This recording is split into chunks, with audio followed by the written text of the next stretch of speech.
Hey, welcome back to the CRP. I'm Miguel Dorati, and we are going to do a little bit of a post-fight wrap-up on the O2 Arena Boxing Show from October 26th. And what went down there was a 140-pound unification bout.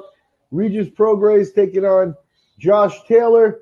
We had heavyweight action with Derek Chisora facing off against David Price, and then we had Lee Selby facing Ricky Burns in rivalry fight in England at 135 pounds. And we looked at the card beforehand. You can check out that video here on the channel. I was joined by ASP, and we made some picks. And we're going to tell you about them right here in the post-fight glow. How you doing, ASP?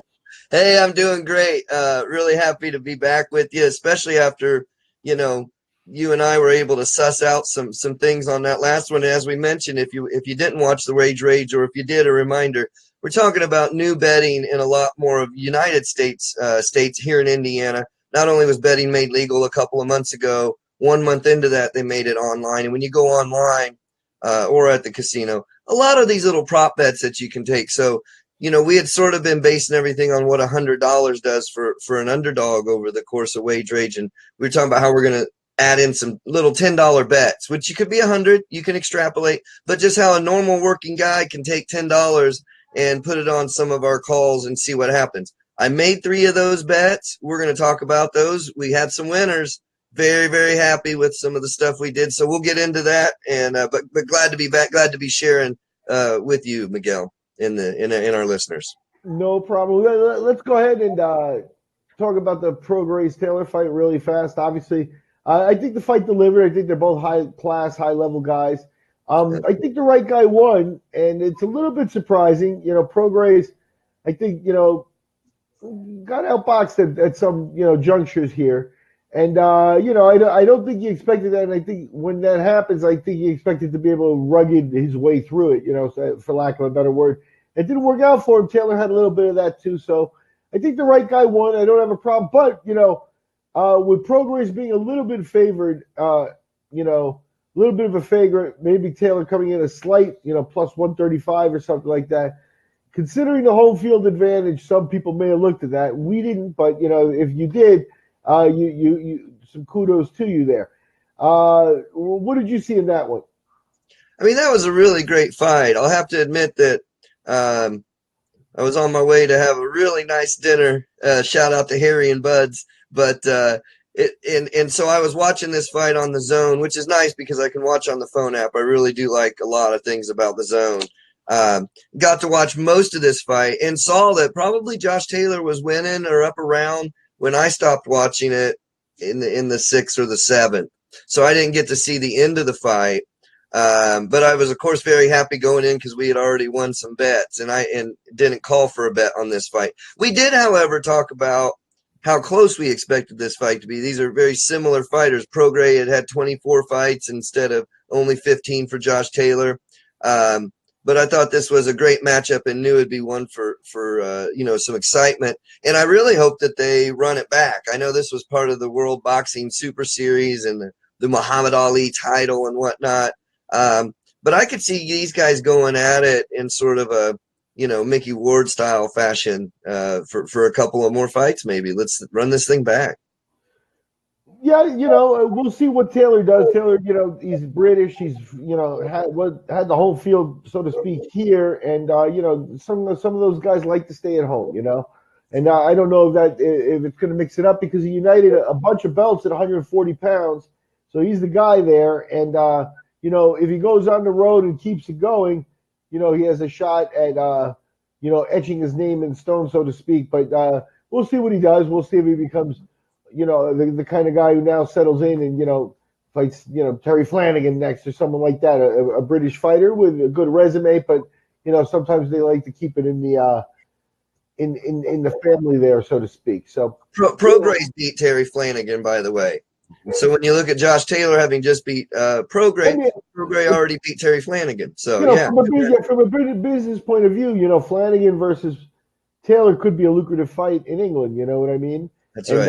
It turns into something where the guys have backing and stuff like that. Why not play to some of those markets? So I don't knock it all the time, but I do think, in order to, Prograis took the risk in going over there.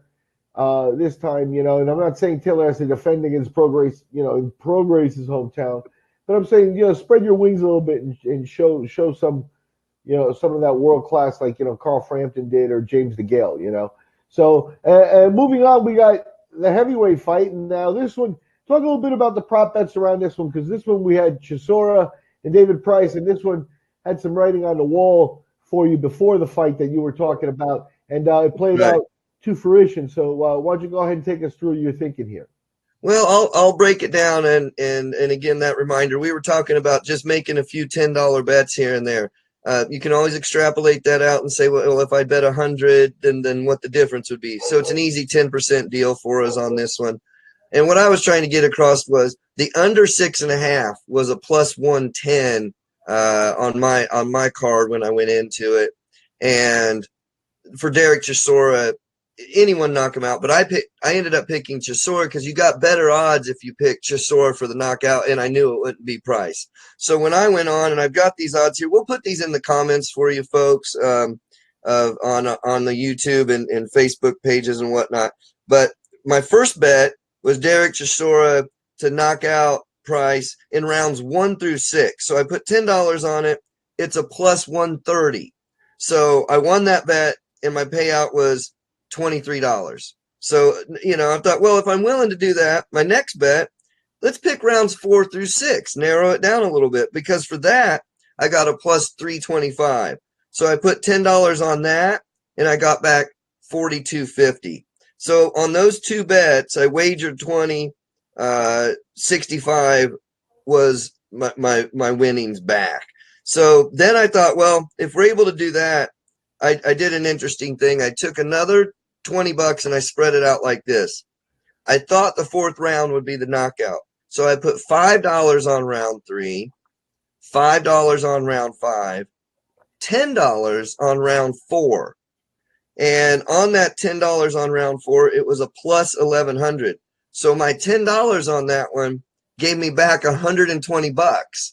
So all total, I only wagered $40, and I got back $185 on it, particularly for picking the 11th round knockout, or the plus 1,100 fourth round knockout.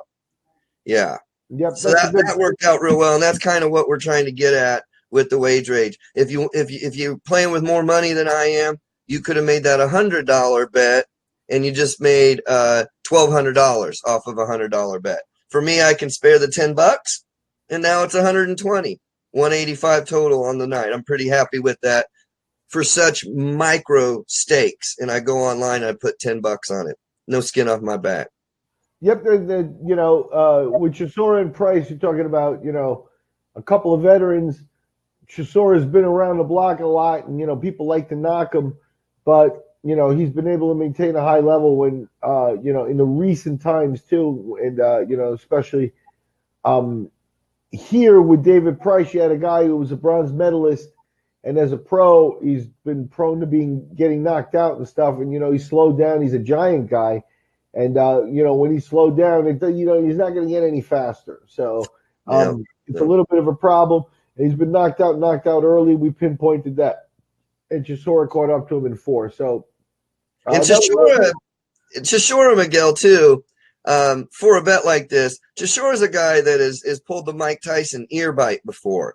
I mean, he's walked up to Vitaly Klitschko with water in his mouth and spit it in Klitschko's face. He's slapped people. What I'm saying is he's a dirty fighter. He hit below the belt. But for my purposes, I don't need him to win on points. I don't care if you take a point away. He had to knock him out for me to win my bets. So even the low blow that he got warned on did nothing but help chop down that big tree, David Price. I like sportsmanship. I'm not suggesting this. I'm saying when it comes to making the bet, I know Chisora was going to be out there going for blood in any way possible. Any way possible. That's how he fights. That's how he needed to fight David Price. So when you look at all that and the fact that David Price I've never seen Price get his legs back after he's been wobbled. We mentioned that before. And he was wobbled right at the end of the third, and I was already starting to be very happy. He's wobbled at the end of the third. That probably means a fourth round knockout. Sure enough, It was. Very happy with it. Good deal. Now, you could have been even happier if the scenario on the third fight had played out, because we had Ricky Burns taking on Lee Selby. This was basically a near pick'em fight. Both talented fighters. Both have been around the block a little bit. We talked about how Burns, had a lot more world level experience than Selby. Selby, a little bit more of the hometown type of guy that we've described. I think he's fought in Spain or a couple times overseas, but not against major names. Burns, more of a tested name, but it was going to be a close fight. Talk about your thinking heading into it and how it almost played out. Yeah, so I thought these guys had a real nice matchup. Burns had a few more losses, but he'd only lost to people that Selby had not fought at that level. Your Crollas and Dongos, Figueroa Jr., Terrence Crawford. So I really thought this was going to be a real good matchup. And I think we had actually predicted Selby by split decision, but suggested to bet the draw. And what was interesting is the commentators had it a draw. They had the first half, I believe, for Selby, the second half for Ricky Burns, and they were saying it's basically a draw. As it turned out, it was a majority decision, which means one of the judges did call it a draw, in fact. So I felt like that was a good bet. We didn't quite pull it off, but that was a plus 3,000 plus 3,500 depending on where you place the bet. So in other words, if you go to the $10 bet, you made $300 or $400 just off the $10. If you made it 100, you made $3,000 or $4,000.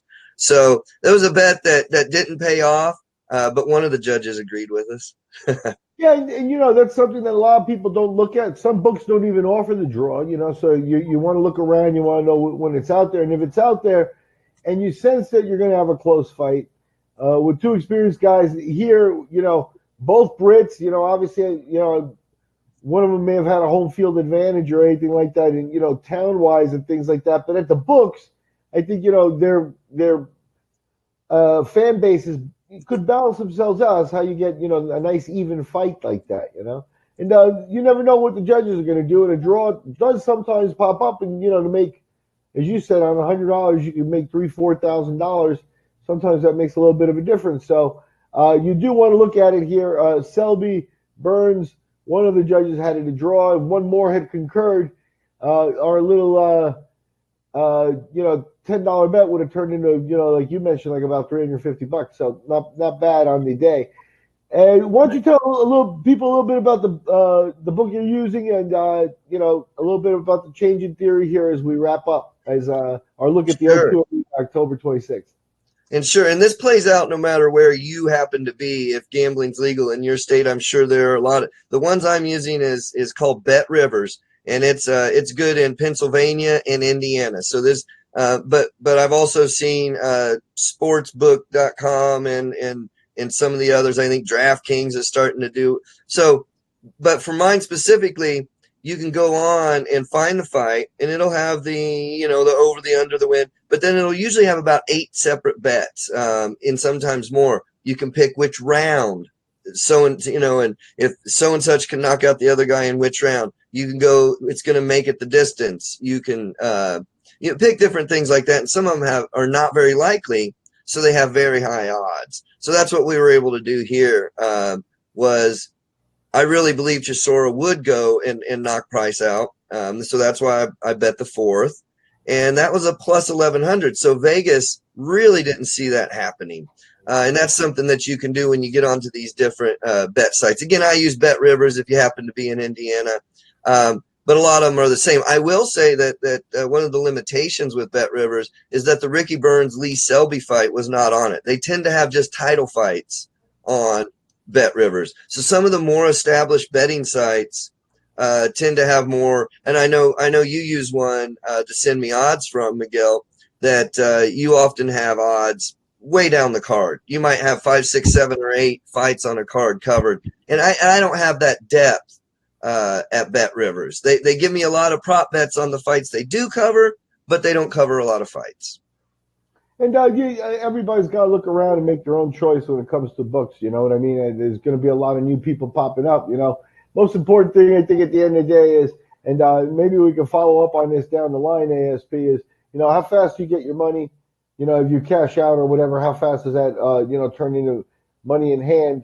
because at the end of the day, it all looks good, on a phone or whatever. But if you can't use it, uh, those are the main things when you're exploring a book. You want to look at a book with history and a long time. Some of the overseas books, with the shenanigans they're put through by the government and stuff like that.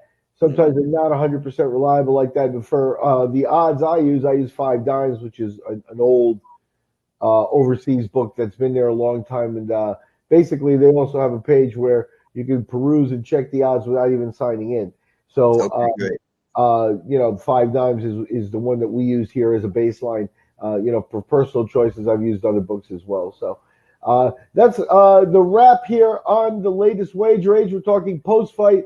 Chisora Price is the big news. Burns and Selby, and of course, in the main event, we had the World Boxing Super Series coming to a close as Josh Taylor decisioned Regis Prograis to unite a few belts at 140 pounds. We've been talking about the betting end of things with our guru, ASP. I'm Miguel Dorati. Thanks for joining us. Fun show.